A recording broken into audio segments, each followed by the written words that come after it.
So this is a game called Judge. You can play it with 2 to 4 players. You deal 1 card to each player. As you can see, this is my secret card. This is my brother's secret card. And then you deal a hand to each player, a hand of 5 cards. You take the rest of the deck, you put it down here for players to draw from.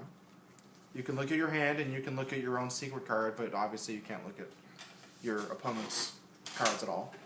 You pick a player to go first. I'm going to let my brother go first.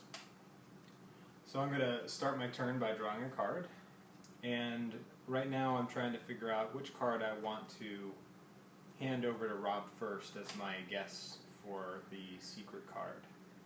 And of course none of my guesses will actually be the secret card, so what Rob is going to do is take my card and place it according to what it has in common with his card. I'm putting this card over here in the 0 pile. There are 0 counters right here, so this is the 0 pile on my end. So this card has nothing in common with my secret card. There are no aspects that there are no characteristics that they share. Okay, my card is not blue. It's not a 4. It's not an Earth card.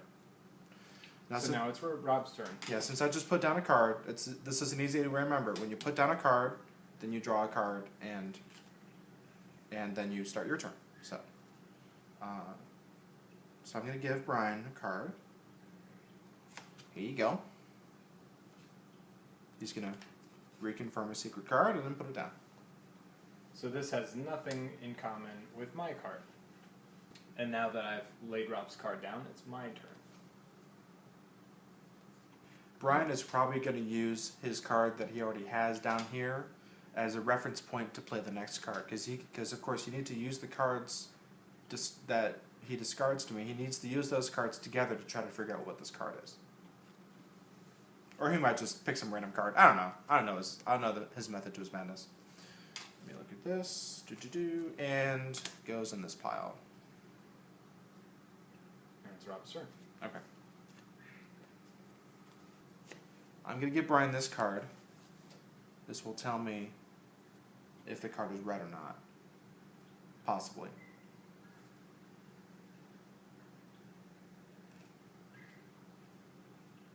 Okay, it could be red or it could be a water, but I'm not sure. Actually, let me say that again. Go ahead. It's actually, I know that it's a 3 card because that's what the 2 cards have in common, and those 2 cards must have the same thing in common with his secret card. Or it could be water. I'm actually not sure. So never mind. I'm not sure. Never mind. Okay, so I know it's not a 2, and I know it's green, and I know it's not a 4, and I know it's not earth or fire. So let's see if it's air. And it is air. Yep. Normally Rob would not be confirming that it's air, but we're just walking through this game for you, so.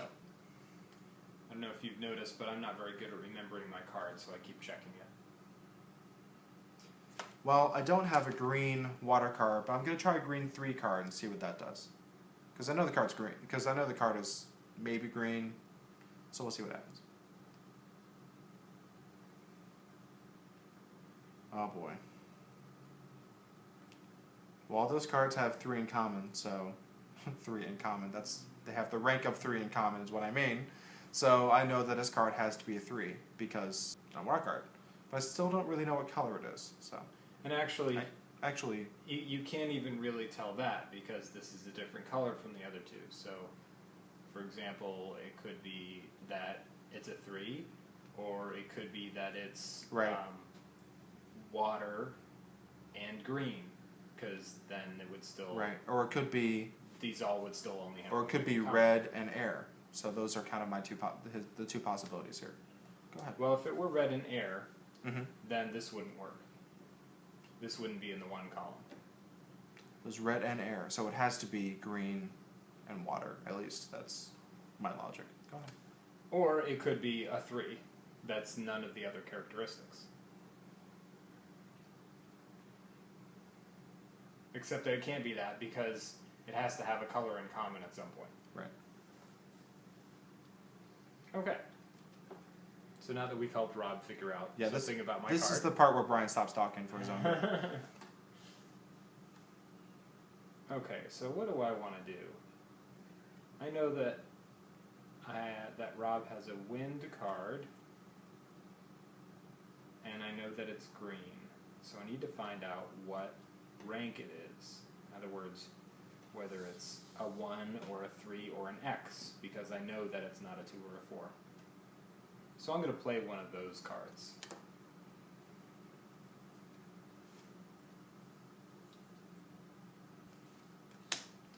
So that means that I know the card is an air card, so I know that it doesn't have the water in common with this. I know that it's not a 2 because there's a 2 over here. So it could be that it has the 1 in common. And I know that it's not the blue because there's a blue over here. So it must be a 1 card. So next time it's my turn, I may just guess the card. What you do is that instead of drawing a card and then discarding, you make a guess. You make one single guess. You have to specify a color and an element and a rank. You have to specify all 3 aspects of the card you're trying to guess. And if you're wrong, then your turn ends. But if you're right, then the other player flips the card face up and loses the game. So it looks like Rob doesn't think he can guess my card. nope. And that makes sense to me because there's only 2 ranks shown here. So it would be a wild guess, at least for the rank, if he did guess. This card has 2 things in common with my secret card. And that tells me quite a bit. I need to try to deduce what that means, what exactly 2 aspects that has in common. So I'll think about that for a minute while Brian has his turn. He's probably about to beat me. So well, and I'm going to help Rob out because I'm about to beat him, and I'm going to show him that this card is an air card, and since this is an air card, that's the only thing that this card doesn't have in common with mine. So that means that it's a green X card. That my secret card is green X. And if that's true, then that means that this card is in common, has one thing in common, and that's that it's green. The only thing that these 2 cards could have in common is that they're water. So at this point, Rob can tell that my secret card is the green X of water. But it's my turn, and I'm choosing not to draw a card because I'm going to guess. It's a green 1 of air. And so it is. So I win this round. We could keep playing rounds or not. And you can see too that Rob was about to guess my card, so it was a close game in this case. So Rob, I'll ask you, how would you play this with 3 or 4 people? well, basically, you would discard cards to the player to your right. You would not be allowed to discard to any player in the game, only to the player to your right. However, you could guess any player's card if you want to use a turn to guess. And that's how you play the game. You probably don't want to play with more than 4 people because you're going to run through the deck very quickly if you do that. So just keep that in mind. If you run out of the deck, then just keep playing. You use up the remaining cards in your hand, and when you're completely out, then just you'll only be using your turn for guessing. And you should be able to figure out pretty quickly by then. So, all right, thanks for watching. Hope you enjoy this game. It's called Judge. and we got more for you later, so stay tuned.